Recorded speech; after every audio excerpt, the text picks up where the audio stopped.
Good morning. This is retired Pastor Karl Schmidt from Calvary Lutheran Church in Amherst, New York, one of the suburbs of Buffalo, New York, Western New York.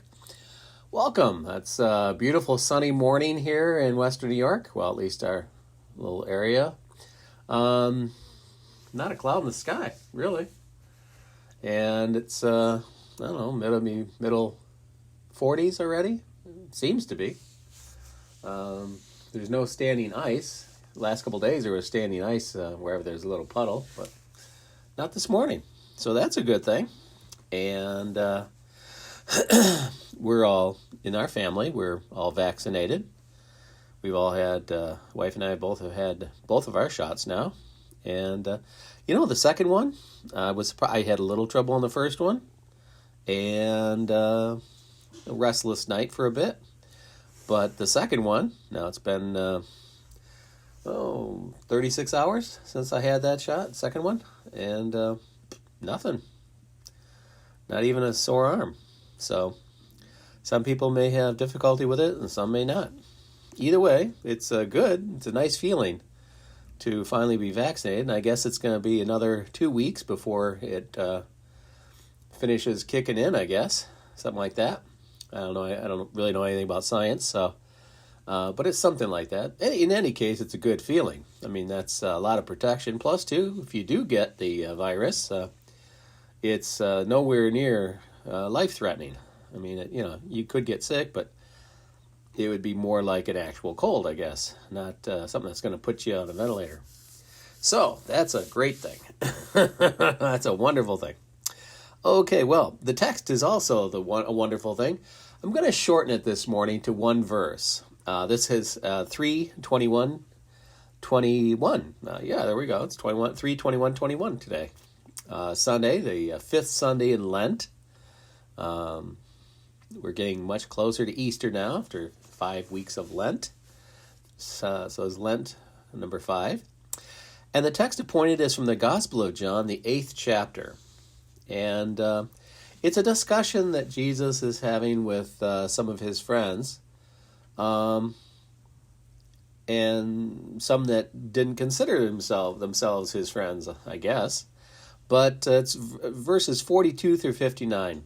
But I don't want to get so much into the conversation and get drawn away in different thoughts. I want to start out with just verse 42. Verse 42 is a statement that Jesus makes that is a beautiful, profoundly gospel statement. And I want to focus just on that. The rest of the discussion has a lot of law in it and condemnation, but I want to focus just on verse 42 because it is, in a wonderful sense, a beautiful gospel statement, except for the first part, but the second part, the whole thing. Anyways, let me read it to you. Verse 42 of the Gospel of John, chapter 8. Jesus said unto them, If God were your Father, ye would love me, for I proceed forth and came from God. Neither came I of myself, but he sent me. That's the Gospel of John, chapter 8, verse 42. And I said before that this is really fundamentally a gospel sentence, the gospel being the story of Jesus and what the Father has done in sending us, that is the world, all the world, his Son. And that's what this text is. I say it's a gospel text because God sent his Son. Excuse me. Oh, that's breakfast. God sent his Son into the world, to the world, for a particular purpose. As Jesus oftentimes said, he didn't come to bring condemnation. In the Greek, that's katakrine. He didn't come to bring judgment against us. Same word, katakrine. Krine means to judge, and kata is against. But instead, he's come not of himself, but the design of all of this was his Father's design. And Jesus is very specific about this, that God the Father has a design involving you and his Son. And that is an idea that is profound. Because you see, the story of Jesus, in its summary, that is birth, life, death, resurrection, takes place 2,000 years ago, roughly. But the story of God the Father designing this goes back eons of time. Before time and space as we know them were even begun. Before everything that we refer to as reality, and even things that we suppose are outside of our reality, matter and energy that we call dark. It's not physically dark, it's just that we don't understand it. That's what we call it. It's our understanding is dark regarding it. We think it's there, might be there, should be there, but we don't know. But you see, in all of that, there is this God. And, you know, that right there is a profound idea. I do not know what that sentence means. There is a God. I don't know. He made us. He made all that is in eons of time and designed it in eons of time, in eons or whatever the existence is before our space-time became to be. And in that, there is the sentence,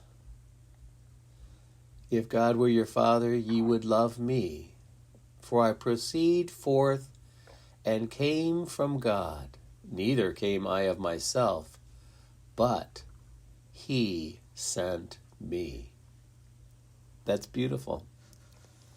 That apostellein, the final verb, that he sent me, that's me apostellein. And the apostellein is third person singular, first aorist, indicative, active, meaning third person singular is he, she, or it, but in this case he. Well, maybe, don't know if you want to actually ascribe God gender. Jesus does, calls him Father, so that's he. First aorist, that's punctiliar. That means an action that occurs at some point, and the result or the efficacy of that action continues out like a ray in math. A ray it begins at a point and goes off in one direction ceaselessly. Well, that's the force of the aorist, that sending of Jesus by the Father, the Pater, to us is an action, the results of which go off and on right out into what we refer to as eternity, whatever that is. But you see, we're in that. It's indicative, the sending, meaning in all of the types of verbs and statements in Greek, the indicative is the one of certainty. The interrogative or an imperative, these are degrees of uncertainty. You can tell someone to do something, you don't know if they're going to. High level of uncertainty. The subjunctive, that's a mood of anticipation, expectation, but a certainty? No certainty. But the indicative is a mood of certainty. And here we have this thing that certainly happened. How do we know? Well, the scripture tells us. Jesus was amongst us. He did the semeion, the signs, raising the dead, healing the sick, giving sight to the blind and hearing to the deaf, and speech to those who were unable to speak, and so much more. And so the indicative, and active, in that the Father himself is behind the story of the gospel. Why is that a wondrous, profound thing? Well, because it simply means that you and God the Father are in a very fine setting. That the situation between the two of you is considered good. We have the expression, it's all good. Well, how are things between you and God? Oh, that's easy. It's all good. Well, how can one say that? In a time of national crisis, health crisis, we have, somewhere around over 500,000 who've died in the last 12 months. I mean, if you look at the American war dead of World War I, World War II, Vietnam, all jumbled together, this is more in just 12 months. Those wars lasted around 4 years each, and then the Vietnam War was 20 years. That's 28 years of war versus 1 year. And this is a greater loss of life. And lives impacted, over 20 million who've had this disease, probably higher. We don't know. Not everyone's been tested. So financially, the times have been awful. I mean, we haven't really recovered since 2008. The interest rates have dropped down to just dead zero. The country went through massive upheaval. And frankly, a lot of sectors of the economy haven't even yet recovered from 2008. We were on the path to recovery, but things in the last couple of years have just jumbled that up pretty badly. And to compete in the international world, in farming and agriculture and industry and production, we're hardly on the table at this point. We have a long, long way to go. Unemployment is, there are those people who are just unable to even start to think about it. Their debt acquired debt is huge, and their assets are zero, and as a family, they have children who are hungry. We have a massive problem in the United States with childhood hunger. It's on par with some countries in what we used to call third world. If you look at our own country, we have violence, we have racism, discrimination. Now we're dealing with discrimination against people of Asian origin. People ridiculously blaming them for God only knows what. And then people of any color. I mean, that's ridiculous. We are all skin, blood, bone. We are all human. We are all the exact same species. Did you know that? At this eon of time, we do not have multiple species of humans living. It's a scientific reality. We don't have Neanderthals. We don't have Australopithecus. We don't have Denisovian. We don't have all the other species and subspecies of humans who've existed on this planet. We are Homo sapiens sapien. We are the one species. And yet we have some people who are so ignorant, and I use that term literally because if they knew science, they would know better, that we are simply one living species. There's no place on this planet where you can find a different species of human. We're it. And anyone that's so stupid that they don't, they teach this in grade school. What, did you not listen, or did you drop out, or what? That you've become that stupid. You don't even know that you're persecuting your own species. It takes great ignorance to do that, and a very sick mind. Stupid person, essentially. And see, this is the world in which we live. How can we then say that in this world there is this marvelous love? But there is. But you see, it's from God toward us. It's not our love. The gospel is not about our love toward God. That is not it. We are not even in the gospel. The gospel is an action of God the Father where he decides for his own purposes. I don't have a clue as to why, but he decides to change the destiny of humans because all humans were destined to be destroyed. He didn't want us. He decided that we were all broken. Every last one. No exceptions whatsoever on the planet, anywhere. And then he changed his mind. God changed himself and decided to do something contrary to the law which demanded our death and destruction, mut in Hebrew, or thanatos in Greek, apoluomai, to be untied and thrown away.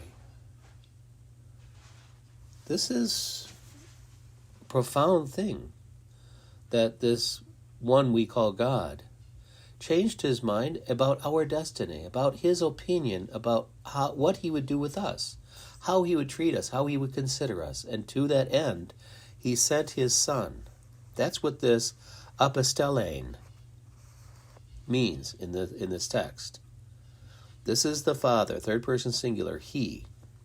He did this, and it is without uncertainty. It is most certain. And it is active. He carried this out. He designed it all. And he asked his Son to do this for us, to go to be born, to come here in the first place, to not only live among us, but to be counted, to throw his lot in with ours, so that he would be considered broken, as are we. If you want to call it sin, fine. But it's brokenness. And then to take upon his shoulders the brokenness of all. All. There are no qualifications to that. There's no but or if or and or whatever. No qualifiers whatsoever. He took upon his shoulders the sin of all, and then he died on the cross under the anger and furious wrath of his own Father, which would have been against us, and satisfied that wrath, quenched that wrath against humankind. Not just those who would believe. No. That involves us somehow. No, this act of the Father was designed to benefit and be real for everyone, all humankind.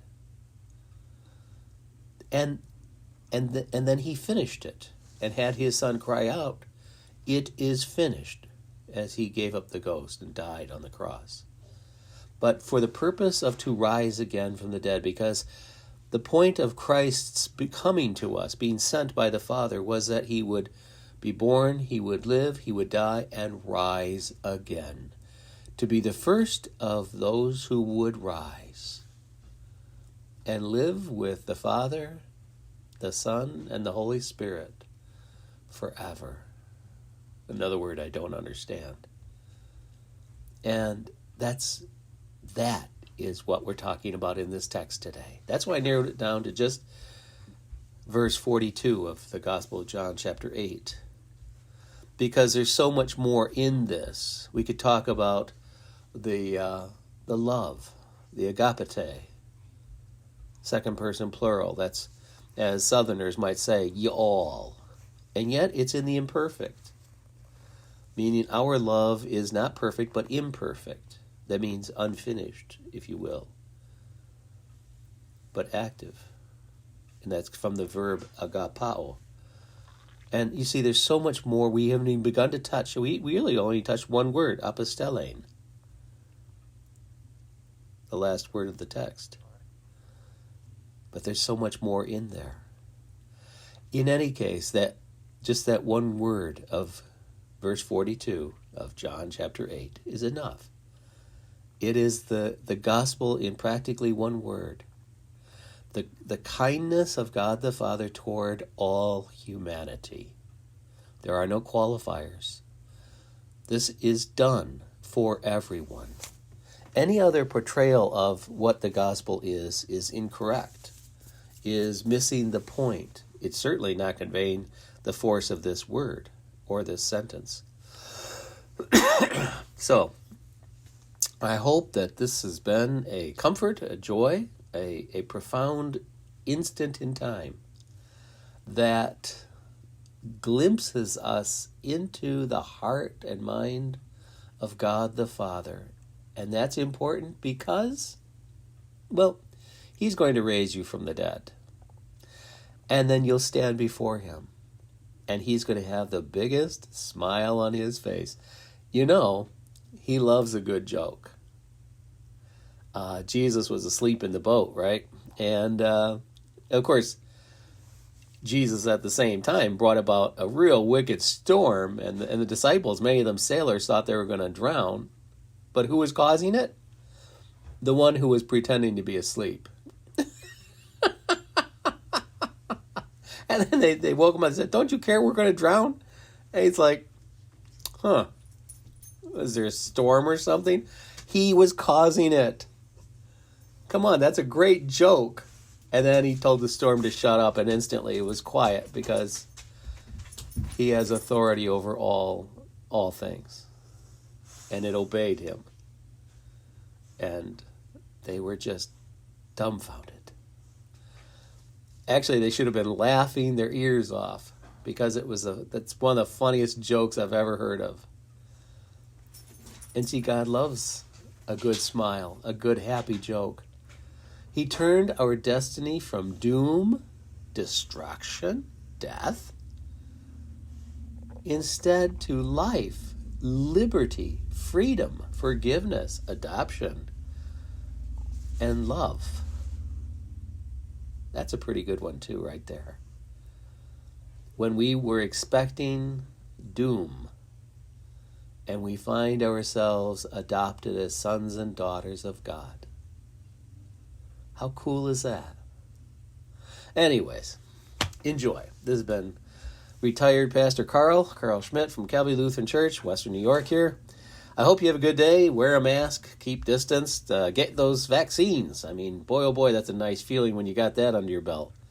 Hopefully you won't have a tough time with it. Some of you won't, some will, I guess.